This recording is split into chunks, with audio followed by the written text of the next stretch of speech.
ಈ ದಿನ ಬೆಳಗಾಂ ಡಿವಿಷನ್ನ ಅಬಕಾರಿ ಅಧೀಕ್ಷಕರು ಮತ್ತು ಅವರ ತಂಡ ಹಾಗೂ ಹುಬ್ಬಳ್ಳಿ ಅಬಕಾರಿ ಇಲಾಖೆ ಇವರ ವತಿಯಿಂದ ಇಲ್ಲಿ ಚಬ್ಬಿಯಿಂದ ಬೊಮ್ಮಸಂದ್ರಕ್ಕೆ ಹೋಗುವಂಥ ಒಂದು ದಾರಿನಲ್ಲಿ ಒಂದು ತೋಟದ ಮನೆಯಲ್ಲಿ ಅಕ್ರಮವಾಗಿ ಡೂಪ್ಲಿಕೇಟ್ ಮದ್ಯನ ತಯಾರು ಮಾಡ್ತಿದ್ದ ಒಂದು ಇಬ್ಬರು ವ್ಯಕ್ತಿಗಳನ್ನ ನಾವು ಬಂಧಿಸಿ ಆಮೇಲೆ ಅವರ ಹತ್ರದಿಂದ ಡೂಪ್ಲಿಕೇಟ್ ಲಿಕ್ಕರ್ ಜೊತೆಯಲ್ಲಿ ಡೂಪ್ಲಿಕೇಟ್ ಲಿಕ್ಕರ್ಗೆ ಬಳಸುವಂತಹ ಒಂದು ಲೇಬಲ್ಸು ಅದಾದ ನಂತರ ಡೂಪ್ಲಿಕೇಟ್ ಲಿಕ್ಕರ್ಗೆ ಬಳಸುವಂತಹ ಕೆಲವೊಂದು ಚೀಟಿಗಳು ಅಡೆಸಿವ್ ಲೇಬಲ್ಸ್ ಅಂತ ಅಡೆಸಿವ್ ಎಕ್ಸೈಸ್ ಲೇಬಲ್ಸ್ ಅಂತ ಏನು ಕರಿತೀವಿ ಅದು, ಆಮೇಲೆ ಭದ್ರತಾ ಚೀಟಿಗಳು ಅಂತ ನಾವು ಕರಿತೀವಿ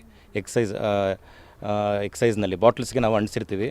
ಸೊ ಅದನ್ನು ಇವತ್ತು ನಮ್ಮ ಮಾನ್ಯ ಅಬಕಾರಿ ಅಪಾರ ಆಯುಕ್ತರಾದಂಥ ಡಾಕ್ಟರ್ ವೈ ಮಂಜುನಾಥ್ ಅವರ ಒಂದು ಮಾಹಿತಿ ಕೊಟ್ಟ ನಂತರ ನಾವುಗಳು ಮತ್ತು ಬೆಳಗಾಂನಲ್ಲಿರ್ತಕ್ಕಂಥ ನಮ್ಮ ಸೂಪರ್ಡೆಂಟ್ನವರು JC ಛಲವಾದಿ ಸಾಹೇಬರು, ಆಮೇಲೆ ನಮ್ಮ ಹುಬ್ಬಳ್ಳಿ ಸಬ್ ಡಿವಿಷನ್ನವರು, ಹುಬ್ಬಳ್ಳಿ ತಾಲೂಕಿನವರು, ಇವರೆಲ್ಲ ಅಬಕಾರಿ ಸಿಬ್ಬಂದಿ ಬಂದು ಇವತ್ತು ರೈಡ್ ಮಾಡಿದಾಗ ಇಲ್ಲಿ ಒಂದು ಇಬ್ಬರು ಹುಡುಗರು ಕೂತ್ಕೊಂಡು ಲಿಕ್ಕರನ್ನು ತಯಾರಿ ಮಾಡ್ತಾಯಿರ್ತಕ್ಕಂಥದ್ದು ನಮಗೆ ಲೈವಲ್ಲಿ ನಮಗೆ ಸಿಕ್ಕಿದೆ.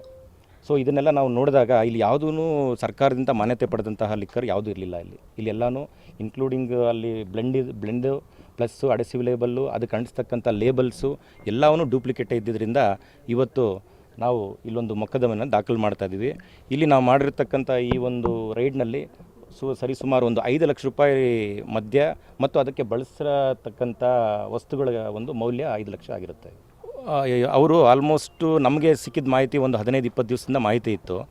ಅದಾದ ನಂತರ ಇವತ್ತು ನಾವು ಬಂದ ಮೇಲೆ ಈಗ ಗೊತ್ತಾಯಿತು ನಮಗೆ, ಇಲ್ಲಿ ಅವ್ರಿಗೆ ಈಗ ಗೊತ್ತಾಗುತ್ತೆ ವಿಚಾರಣೆಯಲ್ಲಿ ಅವರು ಎಷ್ಟು ದಿವಸದಿಂದ ನಡೆಸ್ತಿದ್ರು ಅಂತ. ಸದ್ಯ ಒಂದು 20 ದಿವಸದಿಂದ ನಮ್ಮ ಮಾಹಿತಿ ಇತ್ತು.